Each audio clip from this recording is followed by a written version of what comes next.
இயேசுவே. உலகத்தின் செல்வம் எல்லாம் நிலையாய் நிற்குமோ? அழியாத செல்வம் நீரே போதும் இயேசுவே.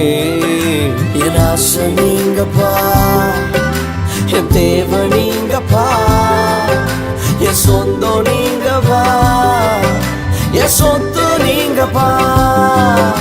என் ஆசை நீங்கப்பா அப்பா, என் தேவை நீங்கப்பா, என் சொந்தம் நீங்கப்பா, என் சொத்து நீங்கப்பா. எனக்கு உம்மை விட்டா யாரும் இல்லப்பா, உங்க அன்பை விட்டா எதுவும் இல்லப்பா. எனக்கு உம்மை விட்டா யாரும் இல்லப்பா, உங்க அன்பை விட்டா எதுவும் இல்லப்பா.